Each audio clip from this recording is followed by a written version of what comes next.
Hey, it's Jason. We need to talk about the Pixel 8a. This is Google's newest Pixel device, and true to its name, it has a fantastic camera, all the googly features that people love, and a pretty reasonable price tag of $499, yet it feels as though this is one of the most roasted phones on the internet right now. People are going to town on this new device. Well, I've been using the Pixel 8a for a little bit over a month now. I even took it on my most recent trip to Asia, so let's talk about if the hate for this phone is justified and whether or not it's worth it. And I'm just going to address the 500-pound elephant right off the bat. The main reason why this phone is being ripped to shreds, let's just talk about it. It's the Pixel 8a's display. The main heartburn is towards the atypically large bezel, something that many people just can't look past because it immediately makes the phone look kind of dated and cheap. And look, I'm not going to lie to you, it is a big bezel. A lot of folks are comparing it to the bezel on the iPhone XR, which is actually pretty accurate, pointing out especially that the XR was launched back in 2018 and are dunking on Google, saying they made a 2024 phone look kind of like a relic. And I don't think it's helped by the fact that the large bezel isn't even fully symmetrical. There's slightly a fatter chin at the bottom, only adding fuel to the fire for those who want a more modern looking phone. Now, 1 month later, I do recognize that the bezel on the Pixel 8a is far from the best, but I'm just going to say it, I think people are blowing this issue way out of proportion. And the main reason that I say that is when you actually use the phone, not stare at it blankly in pictures or in videos, the bezel really doesn't bother you that much. If you're like me, most of the apps and themes that I use on my phone are in some sort of dark mode, which makes the bezel blend in with the background, making it at most an afterthought. But I think more importantly, once you actually start using your phone for its intended purpose, the bezel really becomes something that you don't think or care about anymore, as it doesn't get in the way of the user experience. This is likely because despite the thick bezel, the display on the Pixel 8a has an edge-to-edge design with a very unobtrusive hole punch cutout for the front-facing camera, so it's far more immersive than you would think. Add in the fact that this is an OLED panel that comes in at a full HD resolution, a class-leading peak brightness level, and a 120Hz refresh rate, and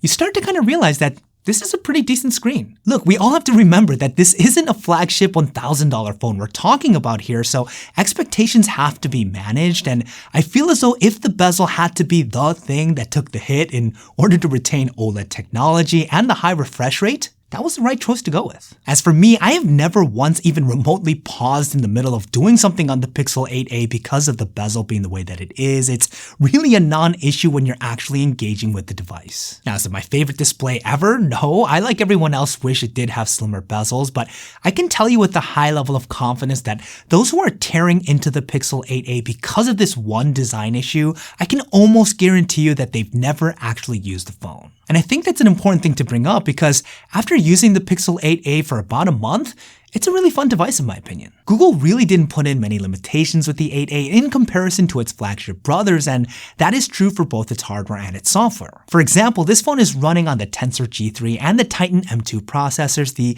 same chips running on the Pixel 8 and 8 Pro, and so far the performance has been great. Navigating around the phone is smooth, really not getting much throttling on the high refresh rate display, which is great. I don't game too often, but what little I do runs smooth without any lag or jitters, and because the Pixel 8a has Google's flagship processor, it's also able to take advantage of all of Google's new AI features. And an important thing to bring up, even when using these spec-intensive features, I haven't had the Pixel 8a heat up too much, something that previous Pixels in the past have really struggled with. I really think Google found somewhat of a stride with the Tensor G3. It seems a lot more stable than previous iterations of the Tensor, though I will say this will require more time before making that statement definitive. Pixels have a history of having issues pile up over time, so I am going to be monitoring the performance closely as this phone ages. The great thing is that the Pixel 8a will be supported with software updates until 2031, so in theory, it could be a phone that you could use for a very long time. Now, the last area of performance that I want to touch on before getting into the camera is battery life. I've been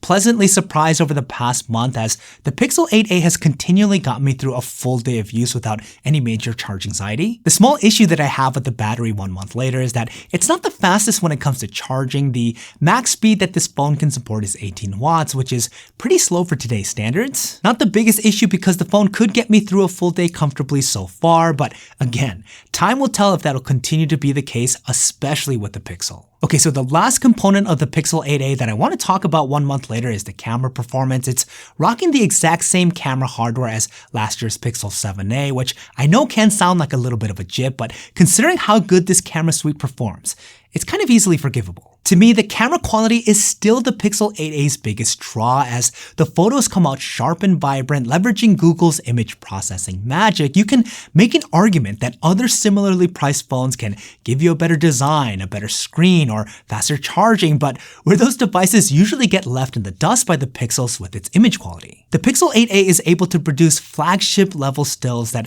I'd be willing to bet still goes very deep in MKBHD's 2024 blind camera test, and it's only made better with Google's advanced editing features. And when it comes to video, it's okay, but definitely more aligned to its mid-tier price tag. The 4K footage is decent in well-lit conditions, but it's not as good as the Pixel 8 and 8 Pro, which have seen noticeable improvements in video quality. Is it a deal breaker? No, but something you want to keep in mind if you do shoot video often. And that brings me to the final part of the Pixel 8a puzzle that I want to talk about, and that of course is its price. I know a lot of people have also criticized this phone as being not budget or overpriced, and I'm not going to necessarily disagree, but I don't think that $499 is completely unfair. If y'all remember, the Pixel 7a was also $499 upon release, and I don't remember it getting nearly as much criticism around its price, and given all you're getting with the 8a in comparison with the 8 and 8 Pro, again, I think it's pretty fair. Now, would it be my top choice if my budget was $500? I'd really have to think that through, but